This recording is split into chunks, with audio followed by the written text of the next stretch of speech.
Oh, hello, it's Susie again from Esoteric Trading Solutions. Just want to go quickly over the market report covering the crypto market plus the financial market tonight and some of the figures from today.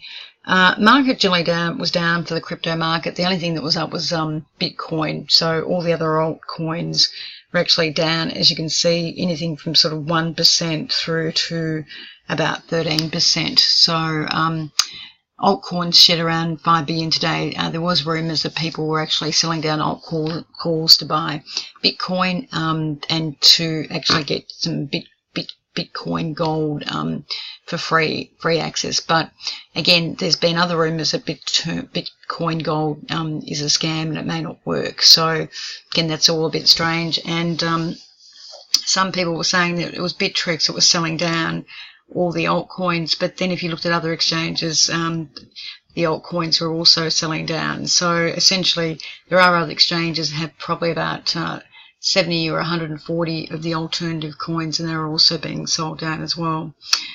France came out and said they're moving towards formal rules about initial coin offerings.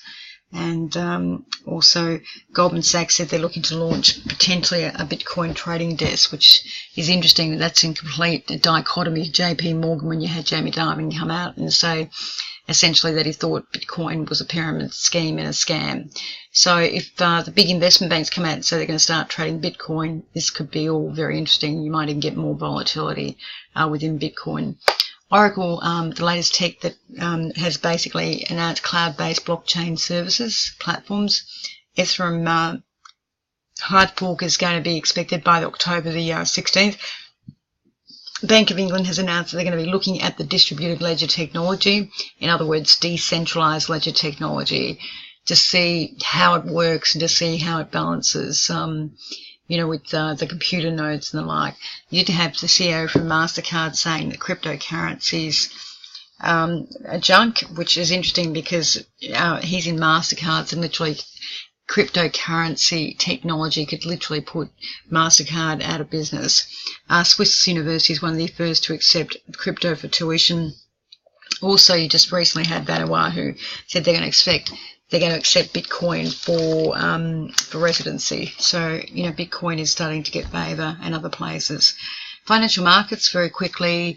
Other financial markets, you pretty much had the Dow down slightly from before Columbus Day. Stocks in Europe are slightly up.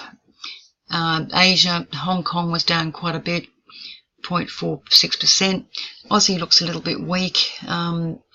US yen's just hovering on 112.65. I think it's off a little bit tonight. They are concerned, obviously, about this tweeting between President Trump and the North Korean leader, Kim.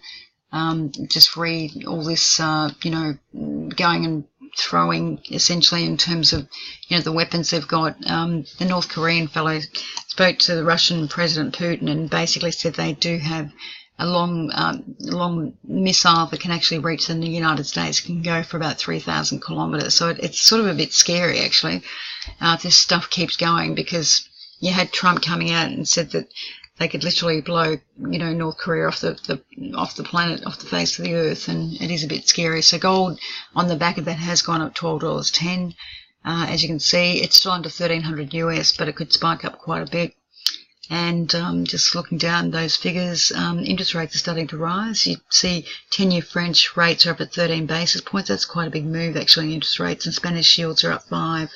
Just keep an eye on interest rates, because that could also bring equity markets down and create a lot of volatility in the other financial assets, which also could impinge on cryptocurrency. Going down, you see a lot of the share prices, Telecom, Anglo, they're all down. Some of the IT companies, Facebook, Apple, sort of holding, but all the main banks are actually coming off quite a bit, probably because interest rates are starting to rise as well.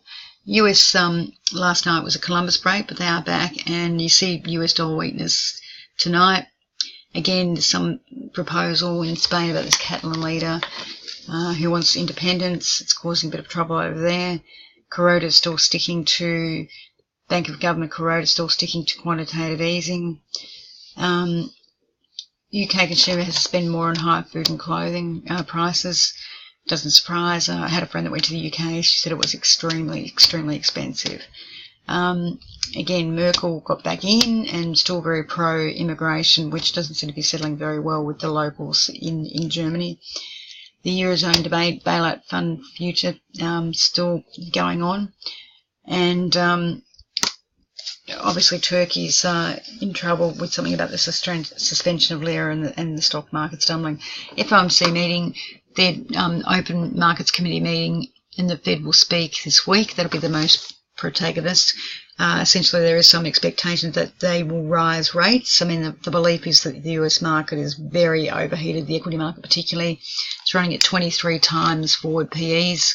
Normally, the long-term average for that market's been around 15 to 17, so it is extremely high. Australian market's around 16, so that market, S&P 500 is around 23 price earnings ratio, which is pretty high. Trump tweeted North Korea may not be around for much longer. This was in direct response to the broad nation's defiance and continued nuclear testing. Tensions continue to escalate. It is a bit of a scary thing, that one, and I don't think it's going to go away somehow. And you sort of get the feeling that maybe something could happen. There are reports that North Korea told Russia it possessed an international missile capable of travelling 3,000 kilometres, which could put it within reach of the US territory. This is a bit scary, and I think it's something we need to look at. US dollar is coming off on the back of that, so the market is still a bit jittery, and it certainly does send gold up, and people tend to go back to fixed interest and start to buy bonds and tend to sell off equity markets. So we just have to keep an eye on that and see what happens. That's it for now. Thank